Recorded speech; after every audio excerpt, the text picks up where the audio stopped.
उस्ताद, मैंने सुना है हमारे गांव में एक पंडित आया है। तो उसमें मैं क्या करूं? मुझे उससे क्या काम है? अरे उस्ताद, सुना है वो पंडित बहुत ही चतुर और अमीर है। ओह अच्छा, हम भी तो देखें वो पंडित कितना चतुर है। उस्ताद, सुना है उसके घर बहुत ही धन दौलत है। अगर हमने उनको चोरी कर लिया तो जीवन भर हम आराम से बैठकर खाएंगे। तो देर किस बात की, आज रात को ही हम उसके घर चोरी करेंगे।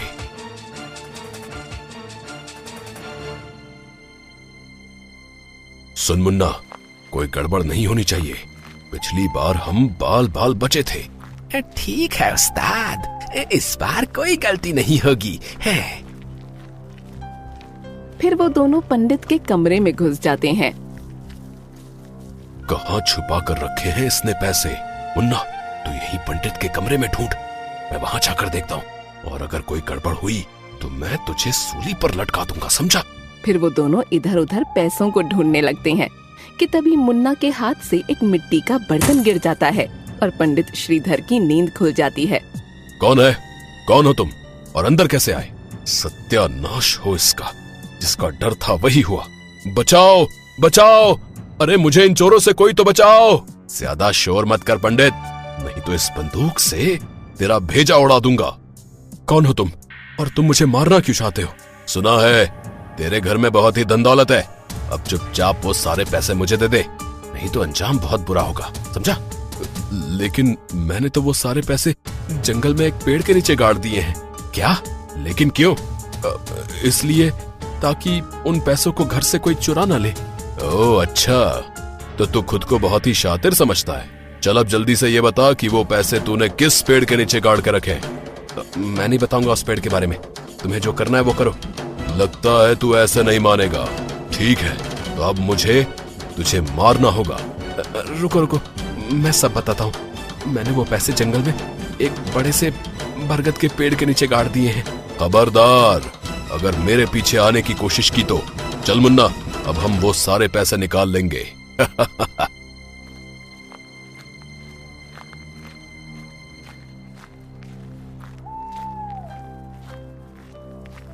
कालीचरण और मुन्ना के जाने के बाद पंडित श्रीधर अपने मन में सोचता है, अब इन मूर्खों को कौन समझाए कि पैसे उस पेड़ के नीचे नहीं बल्कि मेरे घर में ही है।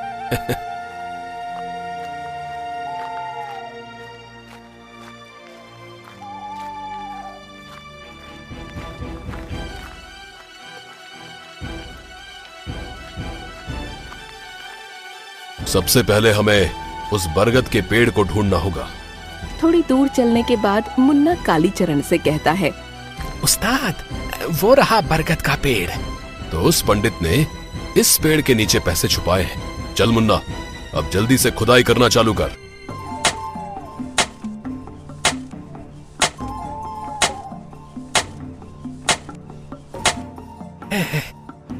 उस्ताद, मैं तो थक गया, अब इससे ज्यादा मैं नहीं खोद सकता। ला, अब कुदाल मुझे दे।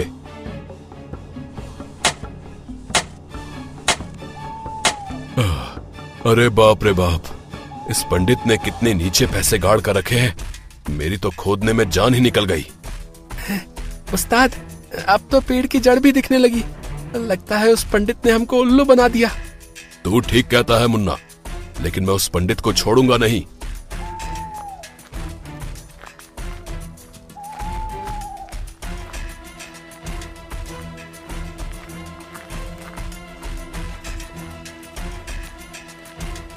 फिर वो दोनों पंडित श्रीधर के घर पहुंचते हैं, लेकिन उन्हें वहाँ पर कोई भी नहीं मिलता। अबे ओए पंडित, कहाँ मर गया? बाहर निकल। काफी देर आवाज लगाने के बाद उन्हें कोई जवाब नहीं मिलता है और तभी मुन्ना कालीचरण से कहता है, लगता है उस्ताद वो इस गांव को छोड़कर भाग गया। अच्छा है वो यहाँ से भाग गया, नहीं तो मैं उसको गांव में रहने लायक नहीं छोड़ता। अगले दिन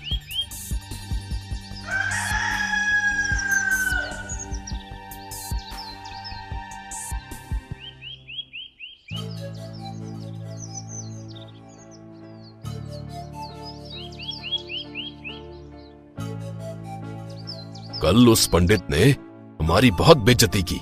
उस्ताद, आपसे एक बात बोलूं? क्यों ना हम भी पंडित बन जाएं? तेरा दिमाग तो ठीक है ना मुन्ना, या सुबह सुबह पी रखी है? कुछ भी बोले जा रहा है। उस्ताद, अगर हम पंडित बन गए तो लोग हमको बहुत सारी दान दक्षिणा देंगे और हमको चोरी करने की जरूरत भी नहीं पड़ेगी। हाँ? बात तो तेरी सही है मुन्ना, लेकिन अगर हम पकड़े गए तो? अरे आप चिंता मत कीजिए उस्ताद, किसी को कुछ भी पता नहीं चलेगा। फिर वो दोनों पंडित का भेष बदल लेते हैं। उस्ताद, आप इस पंडित के भेष में एकदम लल्लन टाप लग रहे हैं। चल अब ज्यादा तारीफ मत कर मेरी, नहीं तो मुझे शर्म आ जाएगी। फिर वो दोनों गांव में एक नदी के किनारे पहुंच जाते हैं।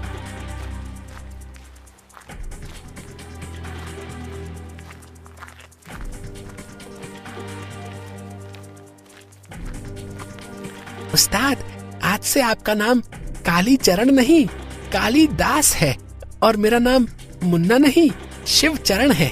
ठीक है शिव चरण जी, अब आप जाइए और सारे गांव वालों को बता दीजिए कि गांव में एक बाबा आए हैं और वो सभी की समस्याएं दूर कर देते हैं। फिर मुन्ना एक दुकानदार के पास जाता है।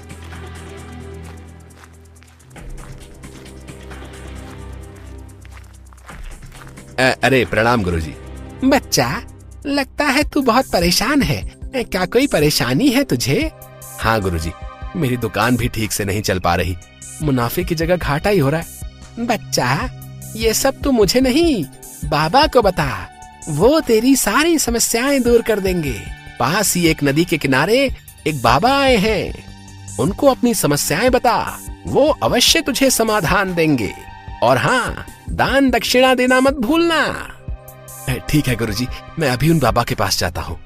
ऐसे ही मुन्ना पूरे गांव में ये खबर फैला देता है कि गांव में एक बाबा आए हैं जो सभी समस्याओं को दूर कर देते हैं। प्रणाम बाबा जी, आंखें खोलिए, आपका भक्त आया है। बच्चा, क्या समस्या है तेरी? बाबा जी, मेरी पत्नी मुझसे हमेशा झगड़ा करती रहती है और मेरी दुकान भी ठीक से नहीं चल रही है। मैं बहुत परेशान हूँ बाबा जी, कुछ करिए बाबा जी, कुछ करिए। बच्चा, ये ताबीज तेरे गले में बांध ले, कुछ दिनों में ही तेरी सारी समस्याएं खत्म हो जाएंगी। बाबा जी की जय हो, बाबा जी की जय हो। फिर वो आदमी कुछ दान दक्षिणा देकर वहाँ से चला जाता है।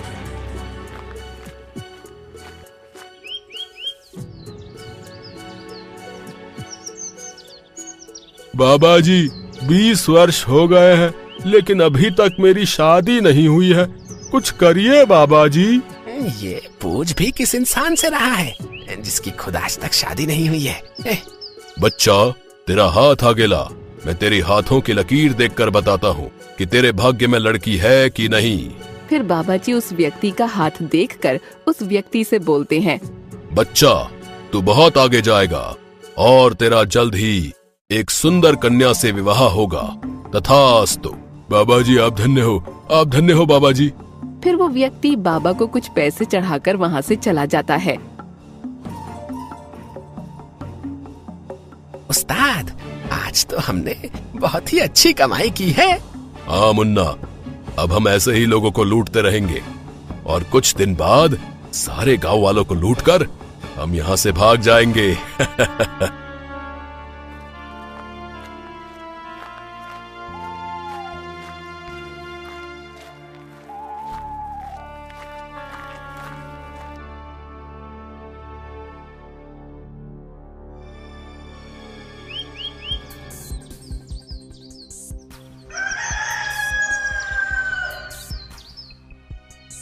अगले दिन वो दोनों फिर से उसी नदी किनारे पंडित के भेष में उसी पेड़ के नीचे बैठ जाते हैं।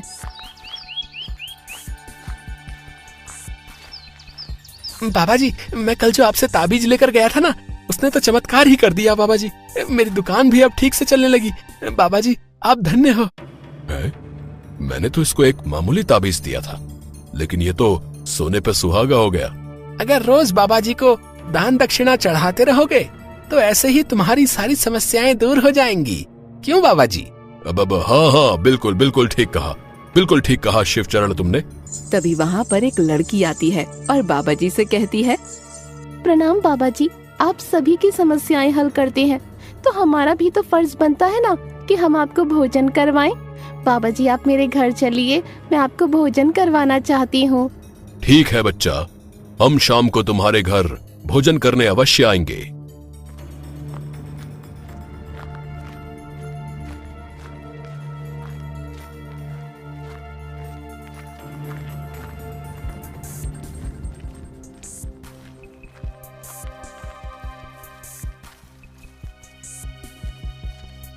अरे बाबा जी, आप आ गए, आइए अंदर आइए। इस लड़की का घर तो बहुत ही बड़ा है, लगता है इसका बाप बहुत ही अमीर होगा।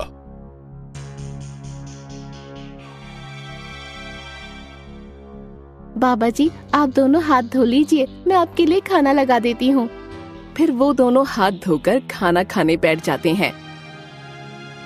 मेरे बच्चे, खाना बहुत ही स्वादिष्ट बनाया है तूने। अरे बाबा, खाने में तो आज मजा ही आ गया। बच्चा, तेरे घर में और कोई दिखाई नहीं दे रहा है, सब कहाँ गए? बाबा जी की ये बात सुनकर वो जोर जोर से रोने लगती है। अरे क्या हुआ, तू रो क्यों रही है? बाबा जी, मेरी माँ मुझे पैदा होते ही छोड़ गई। मेरे पिताजी ने ही मुझको पाल पोस कर बड़ा किया, लेकिन वो भी अब कुछ दिनों से लापता है। तो फिक्र मत कर बेटा, तेरे पिताजी तुझे जरूर मिल जाएंगे। कालीचरण और लड़की आपस में बात कर ही रहे होते हैं कि तभी मुन्ना उस तस्वीर को देखता है और उसकी चीख निकल जाती है। क्या हुआ शिवचरण, तुम इतना चिल्ला क्यों रहे हो? अरे उस्ताद, जरा उस फोटो फ्रेम को तो देखिए। अरे बाप रे, ये तो पंडित श्रीधर है। कहीं अगर इसने पहचान लिया तो आफत हो जाएगी। उस्ताद, इस पंडित के आने से पहले हमें यहाँ से कल्टी मार लेनी चाहिए, नहीं तो आफत हो जाएगी। कालीचरण और मुन्ना आपस में बात कर ही रहे होते हैं कि तभी वहाँ पर पंडित श्रीधर आ जाता है। अरे पिताजी, आप आ गए, कहाँ थे आप इतने दिनों से? अरे मर गए रे। ए मुन्ना, जल्दी अपना चेहरा छुपा। बेटी, ये बाबा जी कौन है और इन्होंने अपना चेहरा क्यों छुपा रखा है? पिताजी, ये बाबा जी हमारे गांव में नए आए हैं। मैंने सोचा क्यों ना मैं इनको भोजन करने के लिए अपने घर में बुला लूं। मुन्ना, इससे पहले कि ये पंडित हमको पहचान ले, जल्दी यहाँ से भाग। फिर वो दोनों आधा खाना खाकर ही वहाँ से 9 तो 11 हो जाते हैं। अरे बाबा जी, आप कहाँ जा रहे हैं? खाना तो खाकर जाइए। ये बाबा जी मुझे देखकर भाग क्यों गए? लगता है दाल में कुछ काला है। मुन्ना, अब जल्दी ही ये गांव छोड़कर हमें यहाँ से भागना होगा। अगर उस पंडित को पता चल गया तो हमारी खैर नहीं।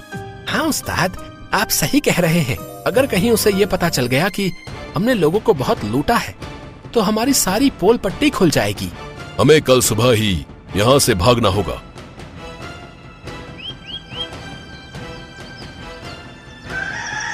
अगले दिन वो दोनों अपना सामान पैक कर ही रहे होते हैं कि तभी वहाँ पर पंडित श्रीधर आ जाता है। अरे पंडित जी, आप कहाँ जा रहे हैं? आपके भक्त आपका इंतजार कर रहे हैं। अरे कहीं नहीं, हम भला हमारे भक्तों को छोड़कर कहाँ जाएंगे? अच्छा, तो ये वही डाकू है जिसने मेरे घर में चोरी करने की कोशिश की थी। आज तो इनको ऐसा सबक सिखाऊंगा कि पंडित तो क्या, डाकू बनने के लायक भी नहीं रहेंगे। अरे क्या हुआ, तुम क्या सोच में पड़ गए? उस्ताद, एक्टिंग तो ऐसे कर रहे हैं जैसे सचमुच के बाबा हों। मान गए उस्ताद को। कुछ नहीं, चलिए, नदी के किनारे आपके भक्त आपका इंतजार कर रहे हैं। पंडित श्रीधर के जाने के बाद कालीचरण मुन्ना से कहता है। मुन्ना, लगता है ये पंडित हमें पहचान नहीं पाया। हाँ उस्ताद, मुझे भी ऐसा ही लगता है।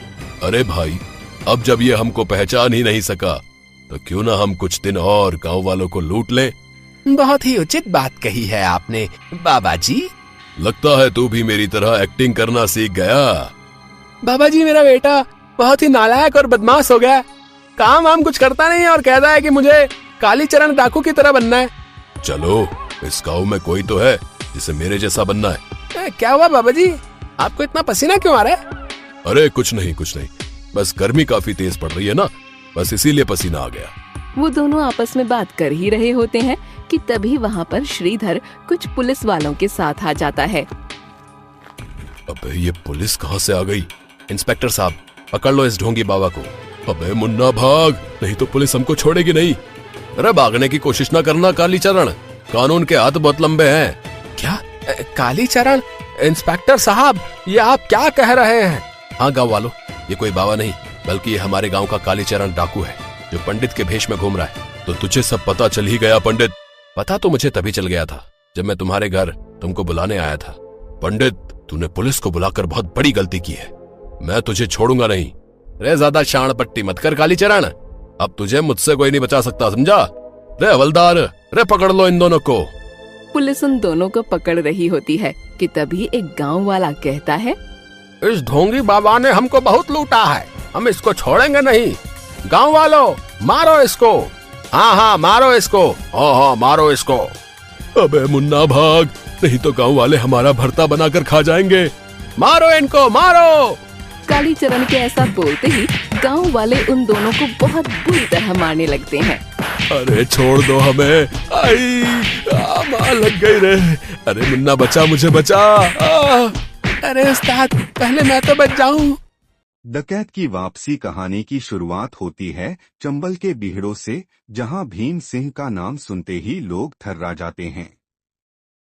फ्लैशबैक में दिखाया जाता है कि कैसे गरीबी और जमींदारों के अत्याचार ने एक मासूम किसान को बंदूक थमा दी। गुड्डू उसके साथ बचपन से है, दोनों मिलकर कई लूट और अपहरण करते हैं। लेकिन धीरे धीरे भीम में बदलाव आने लगता है, वह गरीबों की मदद करने लगता है। एक गांव में छुपते समय भीम को एक महिला गौरी से प्यार हो जाता है। वो शादी कर लेते हैं, लेकिन हालात ऐसे बनते हैं कि भीम को भागना पड़ता है। गौरी की मौत हो जाती है और बेटी रूपा को कोई अनाथालय पहुंचा देता है। भीम को जब यह पता चलता है तो वह टूट जाता है। कई साल बाद भीम सिंह अचानक आत्मसमर्पण करता है। डीएसपी अर्जुन राठौर को लगता है कि कोई चाल है, लेकिन भीम का रवैया बदल चुका है। वह जेल में रहकर रूपा को ढूंढने की कोशिश करता है। उधर नेताजी और गुड्डू मिलकर अब गांव में आतंक फैला रहे हैं। रूपा अब एक सामाजिक कार्यकर्ता है, उसे पता नहीं कि भीम उसका बाप है। एक दिन वह जेल में कैंप लगाती है, वहीं मुलाकात होती है। भीम बिना कुछ कहे उसकी मदद करता है और एक दिन सच सामने आ जाता है। अंत में गांव पर गुड्डू और नेताजी हमला करते हैं। भीम पैरोल पर बाहर आता है और अपनी जान देकर गांव को बचा लेता है। अंत में उसकी मूर्ति गांव में लगाई जाती है। डकैत नहीं, रक्षक था वो।